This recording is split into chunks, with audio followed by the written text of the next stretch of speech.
அப்பேற்பட்ட உன்னை இந்த பல்லவ சிம்மாசனத்திலிருந்து இறக்கி விடுவதற்கு சற்றும் எதிர்பாராத மேற்படி கேள்வி. உண்மையில்லாமல் ஒரு வதந்தி பிறக்காது. சமணர்களின் மாயவலையிலே விழுந்திருப்பதாக அரண்மனையுடைய கனமான நெடுஞ்சுவர்களை எல்லாம் அதிர செஞ்சுக்கிட்டு, தேவி, இந்த புராதன பல்லவ சிம்மாசனம் உன்னை போன்ற உத்தமையை தனக்கு உரியவளாக பெறுவதற்கு எத்தனையோ காலம் தவம் செய்திருக்க வேண்டும். உன்னை பட்ட மகிழ்ச்சியாக பெறுவதற்கு நான் எவ்வளவோ ஜென்மங்களில் பாக்கியம் செய்திருக்க வேண்டும் அப்படின்னு மாமல்ல சக்கரவர்த்தி சொன்னப்ப அவருடைய வயிறும் பாய்ந்த கம்பீர குரலும் தழுதழுத்துச்சு. வானமாதேவிக்கோ புலகாங்கிதம் உண்டாச்சு. ஏதேதோ சொல்ல வேணும்னு தேவி பிரயத்தனப்பட்டா. ஆனா வார்த்தைகள் வெளிவரல. பல்லவேந்திரர் மேலும் சொன்னாரு. பாண்டியர் குலவிளக்கே, கேள். நீ என்னுடைய பட்ட மகிழ்ச்சி மட்டுமல்ல, எனக்கு பிறகு இந்த சிம்மாசனத்துக்கு உரிய மகேந்திர குமாரனுடைய அன்னை. பல்லவ சாம்ராஜ்யத்து பிரஜைகளையெல்லாம் ஒரே நாளிலே ஒரு நொடியிலே வசீகரித்து அவர்களுடைய பக்தியை கொள்ளை கொண்ட சக்கரவர்த்தினி. என் தந்தை மகேந்திரர் காலமான சில நாளைக்கு பிறகு மந்திரி மண்டலத்தார் எனக்கு பட்டாபிஷேகம் செய்து பல்லவ சிம்மாசனத்தில் அமர்த்தினார்கள். அதே சிம்மாசனத்தில் என் அருகில் நீயும் வீற்றிருந்தாய். நம் இருவருக்கும் ஆசைக்குரிய எங்கள் குலகுரு ருத்ராச்சாரியார் நாம் சிம்மாசனத்தில் வீற்றிருக்கும் காட்சியானது சொர்க்கலோகத்து தேவசபையில் தேவேந்திரனும் இந்திராணியும் கொழு வீற்றிருப்பதைப் போல் இருக்கிறது என்று ஆசி கூறினார். அதை கேட்ட சபையோர் குதூகலத்தோடு ஆரவாரித்து மகிழ்ந்தார்கள். கொஞ்ச காலம் நாட்டில் மழை பெய்யாமல் இருந்ததையும் நீ காஞ்சி நகர் புகுந்ததும் பெருமழை பெய்ததையும் நினைவு கூர்ந்த சபையோர், நீ சாக்ஷாத் இந்திராணியேதான், சந்தேகமில்லை என்று ஒருமுகமாக கூறினார்கள். செந்தமிழ் புலவர்கள் உனக்கு வானமாதேவி என்று பெயர் சூட்டி வாழ்த்துப் பாடல்கள் புனைந்தார்கள். அது முதல் அரண்மனையிலும் நாடு நகரங்களிலும் உன்னை இந்திராணி என்றும் வானமாதேவி என்றும் என் பிரஜைகள் பெருமையோடு சொல்லி வருகிறார்கள்.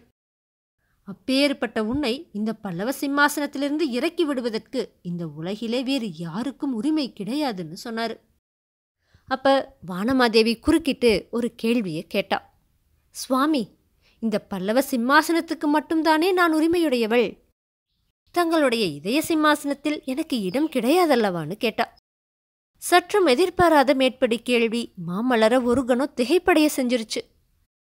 சற்று நிதானிச்சதுக்கு அப்புறமா வானமாதேவிய அன்போடு நோக்கி சொன்னாரு. ஆஹா, இத்தகைய சந்தேகம் உன் மனதிலே ஏற்பட்டிருந்தும் சென்ற 9 வருட காலமாக என்னை ஒன்றும் கேளாமலே இருந்து வந்திருக்கிறாயல்லவா? தமிழ்மறை தந்த திருவள்ளுவ முனிவர் தெய்வம் தொழால் கொழுநற்றொழுதெழுவாள் பெய்யெனப் பெய்யும் மழை என்று கூறி அருளினார். அவருடைய பொய்யா மொழிக்கு நீயே உதாரணமாவாய். சாதாரண பெண்ணொருத்திக்கு அத்தகைய சந்தேகம் தோன்றியிருந்தால் தினம் 100 தடவை அதை பற்றி கேட்டு கணவனை நரகவேதனைக்கு உள்ளாகியிருப்பாள் அப்படின்னு மாமல்லர் சொன்னாரு. பிரபு, அப்படியானால் இந்த அரண்மனையிலே நான் கேள்விப்பட்டதிலும் நாட்டிலும் நகரத்திலும் ஜனங்கள் பேசிக்கொள்வதிலும் உண்மை கிடையாதா? அதை எண்ணிக்கொண்டு நான் எத்தனையோ இரவுகள் உறக்கமின்றி கழித்ததெல்லாம் வீண் மடமைதானா அப்படின்னு வானமாதேவி சிறிது உற்சாகத்தோடு கேட்டா. தேவி, உண்மையில்லாமல் ஒரு வதந்தி பிறக்காது. நீ கேள்விப்பட்டது முழுவதும் பொய்யல்ல. ஆனால் அது என் பூர்வ ஜென்மத்தை சேர்ந்த விஷயம் அப்படின்னு சொல்லிட்டு மாமல்லர் சற்று நேரம் அகநோக்கோடு இருந்தார். அதுக்கப்புறமா ஒரு நீண்ட பெருமூச்சை விட்டுட்டு அவர் என்ன சொன்னார்னா, ஆம், அது என் பூர்வ ஜென்மத்தின் நிகழ்ச்சி. தேய்ந்து மறைந்து போன பழைய கனவு. என்னுடைய இளம் பிராயத்தில் மகேந்திர பல்லவரின் ஏக புதல்வனாய் கவலையும் துயரமும் இன்னதென்று அறியாதவனாய் நான் வளர்ந்த காலத்தில் வானமும் பூமியும் ஒரே இன்பமயமாய் எனக்கு தோன்றிய நாட்களில் ஒரு சிற்பியின் மகள் என் இதயத்தில் இடம்பெற்றிருந்தாள். அவளுக்காக என் உடல் பொருள் ஆவியையும் இந்த பல்லவ குலத்தின் பெருமையையும் தத்தம் செய்ய நான் சித்தமாயிருந்தேன். ஆனால் என்றைய தினம் அவளுடைய உள்ளத்திலே அன்பை காட்டிலும் ஆங்காரம் மேலிட்டு என்னுடைய இதமான வார்த்தையை உதாசீனம் செய்தாளோ? 100 காத தூரம் நான் அவளை தேடி சென்று என்னோடு வரும்படி அழைத்த போது வெறும் பிடிவாதம் காரணமாக என்னோடு வருவதற்கு மறுத்தாளோ? அன்றே என்னுடைய இதயத்திலிருந்து அவள் விலகி சென்றாள். இன்னமும் அவளை நான் மறந்துவிடவில்லை, மறக்க முடியவும் இல்லை. இதற்கு காரணம் அவளுக்கு நான் அன்று கொடுத்த வாக்குறுதியை இன்னமும் நிறைவேற்றாமல் இருப்பதுதான். தூர தேசத்தில் பகைவர்களுடைய கோட்டைக்குள்ளே வசிக்கும் சிவகாமியின் ஆவியானது என்னை இடைவிடாமல் சுற்றி சுற்றி வந்து பகலில் அமைதியில்லாமலும் இரவில் தூக்கமில்லாமலும் செய்து வருகிறது. என்றைய தினம் அவளுக்கு நான் கொடுத்த வாக்குறுதியை நிறைவேற்றுகிறேனோ, வாதாபியை வென்று அவளை விடுதலை செய்து அவள் தந்தையிடம் ஒப்புவிக்கிறேனோ, அன்று அந்த பாதகியின் ஆவி என்னை சுற்றுவதும் நின்று போய்விடும். அன்றைக்கே அவளுடைய நினைவை என் உள்ளத்திலிருந்து வேரோடு பிடுங்கி எறிந்து விடுவேன்.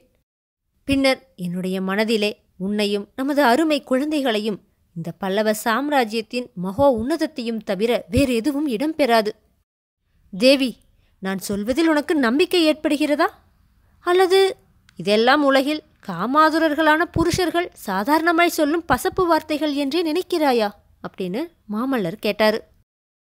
வானமாதேவி அந்த கணமே தந்த கட்டிலிருந்து கீழே இறங்கி மாமல்லருடைய பாதங்களை தொட்டு, பிரபு, தங்களுடைய வார்த்தை எதிலும் நான் அவநம்பிக்கை கொள்ளேன்.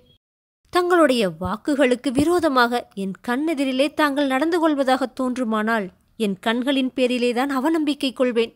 தங்களை சந்தேகிக்க மாட்டேன் அப்படின்னு சொன்னான்.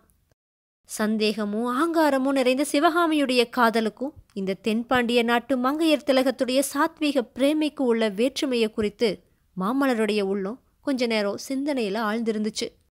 சட்டுன்னு சுயநினைவு பெற்று வானமாதேவியை இரு கரங்களாலும் தூக்கி கட்டில்ல தமக்கு பக்கத்துல உட்கார வச்சு சொன்னாரு. தேவி, இந்த விஷயத்தை பற்றி இப்போது கேட்டதே நல்லதாய் போயிற்று. என் தலையிலிருந்து ஒரு பெரிய பாரத்தை நீக்கிவிட்டாய்.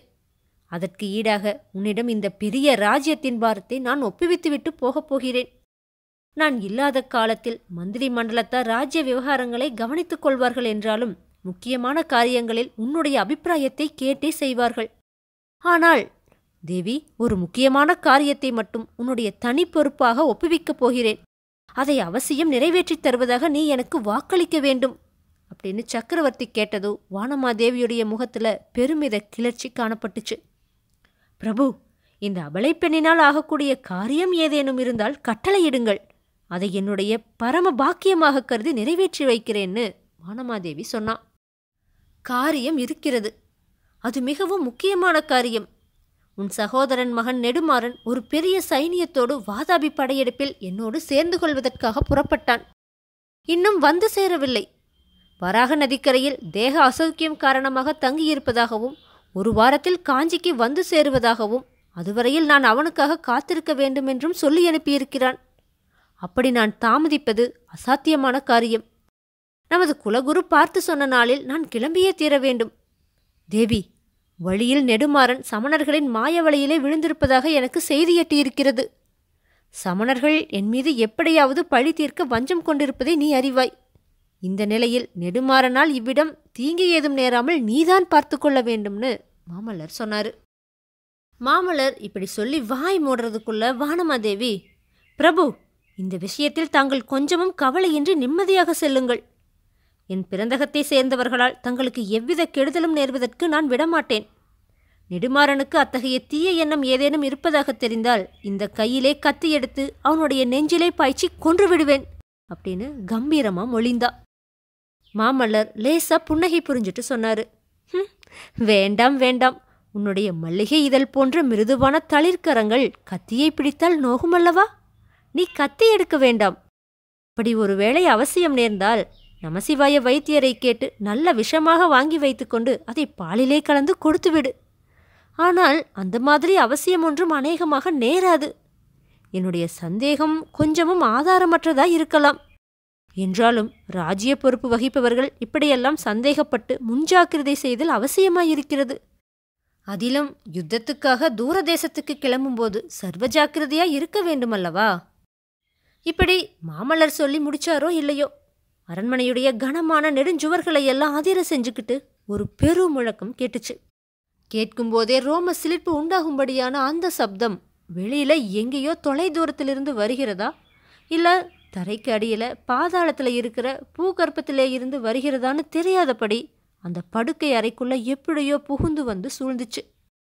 அந்த சப்தம் காதுனால கேட்கக்கூடிய சப்தம் மட்டுமல்ல, உடம்புனால ஸ்பரிசித்து உணரக்கூடிய சப்தமா இருந்துச்சு. ஆஹா, நடுராத்திரி ஆகிவிட்டது, யுத்த பேரிகை முழங்குகிறது அப்படின்னு மாமல்லர் துள்ளி எழுந்தாரு. அவ்வாறு மாமல்லரை துள்ளியல செய்த யுத்த பேரிகையுடைய முழக்கம் அவருடைய மனக்கண்ணுக்கு முன்னாடி அதி பயங்கரமான போர்க்களங்களுடைய காட்சியை கொண்டு வந்து காட்டுச்சு. பெரிய கருங்குன்றுகள் இடம் விட்டு நகர்ந்து ஒன்றையொன்று தாக்குவது மாதிரி ஆயிரக்கணக்கான போர் யானைகள் கோரமா பிளிரிக்கிட்டு ஒன்றையொன்று மோதி தாக்குச்சு.